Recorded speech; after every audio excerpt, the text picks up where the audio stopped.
भारत ने 11 एयरबेस को मिसाइल से तबाह किया। किराना हिल्स पर भी एक विस्फोट हुआ। भारत से खुद को नहीं बचा सकता था पाकिस्तान।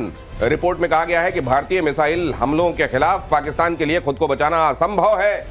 मई के संघर्ष से यह साबित हुआ है। मई के कॉन्फ्लिक्ट ने यह बता दिया है कि पाकिस्तान भारत की मिसाइलों से खुद को बचाने में एकदम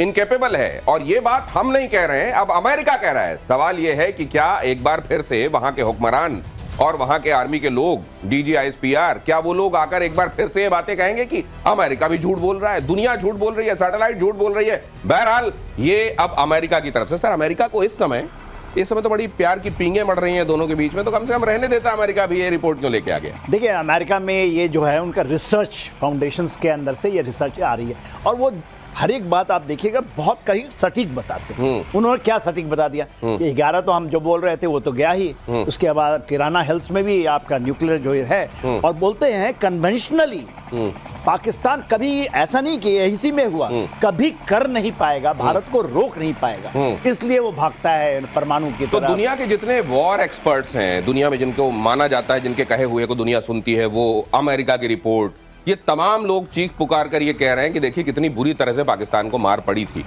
लेकिन पाकिस्तान में तो मुनीर फील्ड मार्शल बना दिए गए। फिर इतनी मार पड़ी थी तो फील्ड मार्शल क्यों बना दिया गया? धन्यवाद दिनेश जी, जय हिंद। देखिए, स्वघोषित फील्ड मार्शल है ना, वो सेल्फ डिक्लेयर्ड मानता हूं मैं उनको, तो उनकी बात रहने दीजिए। बात है दो, जोर का झटका धीरे से लगे। भारत ने बड़ी सभ्यता के साथ लड़ाई लड़ी, और ये जो कहते हैं ना, सरगोधा के पास जो ये किराना हिल है, उनके पास हथियार होंगे, हमने तो कह दिया था, डीजी हमारे एयर ने कि हमें मालूम ही नहीं है, आप बताओ तो ठीक है। तो दो बातें दी मैसेज हमने। पहला कि हमें जहां मारना है हम मार देंगे तुमको, ये चेतावनी है। और दूसरा जो झटका था, नूर खान बेस के पास जो उनका रावलपिंडी हेडक्वार्टर और न्यूक्लियर कमांड सेंटर है, वहां पर उनको डर लग गया कि वहां अटैक करके वो कहते थे कि तुम्हारे न्यूक्लियर मिसाइल्स और कमांड सेंटर दोनों को तर्क कर देंगे अगली बार। ध्यान रखो, ये झटका अभी चेतावनी है। सर, लेकिन इसमें एक लाइन जो और जोड़ी गई है कि भारत की मिसाइलों का पाकिस्तान के पास कोई जवाब नहीं था। मुझको लगता है इसमें चाइना को लपेटा गया है कि भारत की मिसाइलें जब आ रही थी तो चाइना का एयर डिफेंस चुपचाप खड़े हुए देख रहा था या खुद पिट रहा था। 80% हथियार चाइना के हैं। पूरा एयर डिफेंस सिस्टम उनका है। और आपने तो देखा रडार सिस्टम, उनके मिसाइल, वो तो कहते थे। और वो उनका तो ये क्लेम था कि कोई भेद ही नहीं सकता इनको। और आपने तो ऐसे भेद दिया जैसे कि आप मैंने पूरे की पूरी ढा दी आपने। जो देखिए, सबसे बड़ी बात जो अभी खुल के आ रही है इस रिपोर्ट में, जो मैं मानता हूं, जो वो कह रहे हैं कि ये कर नहीं पाएगा पाकिस्तान कभी भी, क्योंकि उनकी जो डेप्थ है ना, और भारत ने जो चीजें बनाई हैं, तो वो जो बात कर रहे हैं वो कि न्यूक्लियर जो बोगी खेलता है पाकिस्तान, फिर भी खेल रहा है कि हम दुनिया को आधा तबाह कर देंगे। मुनीर यही खेल रहे हैं ना। ये सर बोगी फिर से आई है। अब ये बोगी है या सच्चाई है, आप देखिए। असल में जहां कोई बोगस चीज होती है तो उसको बोगी कह दिया जाता है। अब ये बोगस है या वाकई दुनिया के लिए खतरे की घंटी है, यह खबर जरूर देखिए। पाकिस्तान के परमाणु हथियारों को लेकर यह चौंकाने वाली रिपोर्ट है। रिपोर्ट में पाकिस्तान की परमाणु रणनीति की जानकारी है। रिपोर्ट यह बताती है कि परमाणु रणनीति क्या चल रही है। परमाणु हथियारों का परीक्षण कर सकता है पाकिस्तान। रिपोर्ट में यह भी कहा गया है कि पाकिस्तान तेजी से यूरेनियम का संवर्धन कर रहा है। तो यूरेनियम को संवर्धन करके, शुद्ध करके परमाणु बम बनाया जाता है। यूरेनियम जब 90% से ऊपर 96% के आसपास वो एनरिच कर लिया जाता है, शुद्ध कर लिया जाता है, तब वो परमाणु बम बनाने के लायक हो जाता है। और कहा जा रहा है कि पाकिस्तान में यूरेनियम एनरिचमेंट इस समय बड़ी तेजी से हो रहा है। और यह भी कहा जा रहा है कि बहुत तेजी से वो परमाणु हथियार बनाने में लगा हुआ है। ये रिपोर्ट क्या कहती है, और क्या वाकई इससे दुनिया, इससे भारत और इस पूरे सब कॉन्टिनेंट में लोगों को सावधान हो जाना चाहिए, कैप्टन श्याम? और बहुत जरूरी है समझना इस बात को। देखिए, पाकिस्तान के बाद जो डिक्लेयर्ड है 170 से करीब ज्यादा न्यूक्लियर वेपन्स उनके पास हैं।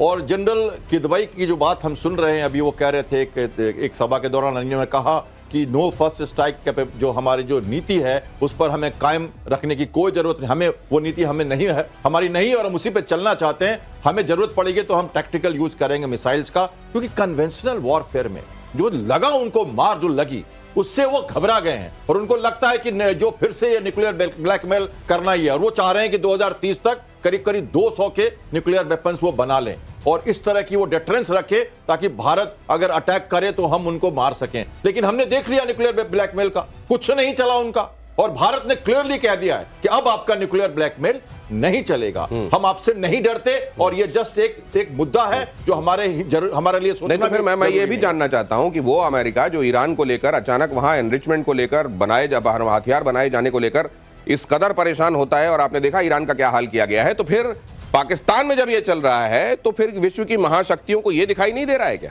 देखिए, ये तो मैं लेकर चलिए कि जो पाकिस्तान की न्यूक्लियर कैपेबिलिटी आई है वो अमेरिका का दिया हुआ है, ये उनका है नहीं। ठीक है, एक्यू खान का नाम लेते हैं कि उन्होंने चोरी छुपे से बना लिया, मगर उसमें कहीं टैसिट सपोर्ट है और फुल सपोर्ट है। आज के दिन में तो यही है। देखिए, इनरिचमेंट में तो पहले वो टाइटेनियम में कर रहा था, अब यूरेनियम की इनरिचमेंट करता है। 4 रिएक्टर्स हैं।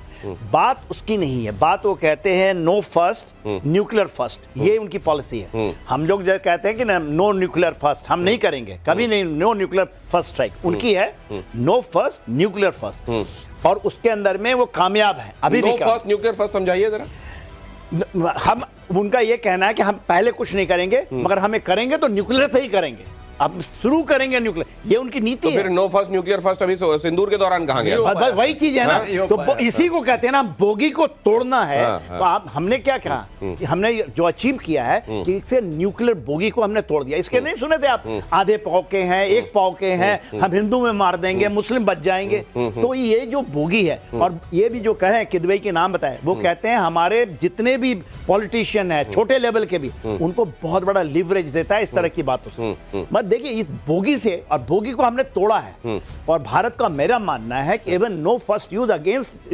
पाकिस्तान में डिक्लेयर होना चाहिए। एक बात जानना चाहता हूं, अगर डेटरेंस के हथियार हैं, आप ऐसे मुल्क जो आपको कभी हमला कर सकते हैं, उनको ये बताने के लिए कि देखो मेरे पास इतने खतरनाक हथियार हैं और मैं तो फर्स्ट यूज भी कर दूंगा, ये सब अगर आप माहौल बना के रखना चाहते हैं तो कम से कम घर के अंदर तो आप घर वालों को तो फिर ठीक सुविधाएं दीजिए। घर के अंदर से जब लड़ाई झगड़े शुरू हो जाएंगे, जो कि वहां पे चल ही रहे हैं, अभी मैं आगे अगली खबर में आपको बताता हूं, तो वहां तो आप परमाणु बम चला नहीं पाएंगे। उन जगहों से कैसे खुद को बचाएंगे? जो चल रहा है खैबर पख्तूनवा में, जो चल रहा है बलूचिस्तान में, उसके लिए क्या बम? वहां तो सौहार्द वाला वातावरण ही उन लोगों को साथ में ला सकता है, और वहां तो आप रिसोर्सेज लुटवाने के लिए कभी चाइना को लाते हैं, कभी अमेरिका को लाते हैं। खबर देखिए, बलूचिस्तान छोड़कर भागी मुनीर की सेना, बलूचों ने फहराया आजादी का झंडा। कई इलाकों में बलूच लिबरेशन आर्मी का कब्जा, पाकिस्तानी सेना की चौकियों पर बलूचों का झंडा फहराता हुआ नजर आ रहा है। ये पाकिस्तान सेना की चौकियां हैं जहां पर रहा करते हैं ये फौजी असल में तैनात। उन तमाम जगहों से फौजियों को खदेड़ दिया गया है। उनके कॉन्वॉय को आप देखते हैं, हर 1-2 दिन में आप देखते हैं कि वहां से एक रेगिस्तानी इलाके से गुजर रही है कोई एक गाड़ी, और कॉन्वॉय क्या, एक गाड़ी होती है उसको उड़ा दिया जाता है। सवाल ये भी उठते हैं कि जब आप इस तरह की, आपके लिए वहां थ्रेट परसेप्शन है, तो कॉन्वॉय की जगह एक सिंगल गाड़ी क्यों भेजते हैं आप? और इस तरह की पोस्ट वहां पर जो इक्का दुक्का लोग तैनात होते हैं उनको खदेड़ दिया जाता है, और वहां पर कई जगहों पर आजादी का झंडा। अब ये वक्त की बात लग रही है कि बलूचिस्तान अपनी खुदमुख्तारी, अपनी इंडिपेंडेंस का, संपूर्ण आजादी का ऐलान किसी दिन कर देगा। उसने तो कर दिया है, बहुत जगह थे, वो बहुत सारे डिस्ट्रिक्ट में तो झंडे फहरा दिए उन्होंने। देखिए, बात क्या है कि आज के बलूचिस्तान इनके हाथ से निकल चुका है, और सारी की सारी यदि किसी की प्रॉब्लम है तो ये पाकिस्तान की खुद की प्रॉब्लम। अपने पैरों में आप कुल्हाड़ी मारेंगे, वहां की पूरा देखिए 40% से 43% बोलते हैं उसकी जमीन ही है, वो पाकिस्तान का है तो बलूचिस्तान है। पूरा मिनरल वहां है, सभी चीज है। लोग वहां पर केवल एक करोड़ लोग बोलते हैं, 25 करोड़ की आबादी के अंदर में 23 करोड़ की आबादी के बीच में 1 करोड़ आबादी है, उसको आपने ऐसी त्रस्ती दी है, वो आपको काट करके बाल्कनाइजेशन इज एब्सोल्युटली, कोई कहता है ना कि पॉसिबिलिटी प्रोबेबिलिटी क्या है, it is absolutely is happening on the ground. आप जब करेंगे इस तरह की चीजें तो आपको काटेगा ही। तो ये पाव पाव भर के जो ये कहते हैं, ये अपने लोगों को भी मुझको लगता है वक्त की बात है, ये धमकाना शुरू कर देंगे खैबर पख्तूनवा में लोगों को, और बलूचिस्तान में। क्या कहते हैं कैप्टन शाह? देखिए, ये लगातार चल रहा है। मैं मानता हूं कि बलूचिस्तान को उनसे अलग होना होगा आज न कल, बहुत लंबी लड़ाई है, और ये तो 1-2 साल की बात करें तो करीब 2500 से ज्यादा 700 सिक्योरिटी फोर्सेस मारे गए हैं, 900 बलूचिस्तानी मारे गए हैं, 900 सिविलियन मारे गए हैं। चाइना को अलग परेशानी हो रही है, वो जो बना रहा है अपना सीपेक्ट, वो उससे भी पल्ला झाड़ रहा है। खैबर पख्तूनवा में हम देख रहे हैं, बानू में अटैक हुआ, आपने देखा होगा। मैं हमेशा से मानता हूं भारत को कुछ करने की जरूरत नहीं है। जब ऑपरेशन सिंदूर हो रहा था तो लोग कह रहे थे पीओके ले लें, बलूचिस्तान को अलग कर दें। हमारे लोग कुछ नहीं करते, आपके ट्रेन में जाके धमाका हो जाता है, आपके स्कूल में धमाका हो जाता है, आपके खैबर पख्तूनवा में रोज कोई ना कोई मर जाता है। हम कुछ नहीं कर रहे हैं। अंडा खुद से फूट जाए तो अच्छा जीव निकलेगा, बाहर से मारने पे पता नहीं क्या होगा। चुपचाप देखते रहिए क्या होने वाला है। और भारत को लेकर ट्रंप का एक बड़ा बयान सामने आया है, अगली खबर आपको दिखाता हूं। भारत को लेकर ट्रंप ने क्या कहा है, देखिए। अपने किए का ठीकरा कैसे दूसरों पर फोड़ा जाता है, वो भी देखिए। उन्होंने कहा है कि हमने भारत को खो दिया, we lost India.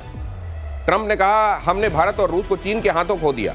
Social media पर ट्रंप का ये पोस्ट, और इस पोस्ट को अगर आप देखें तो looks like we have lost India and Russia to deepest darkest China, may they have a long and prosperous future together, President Donald J Trump.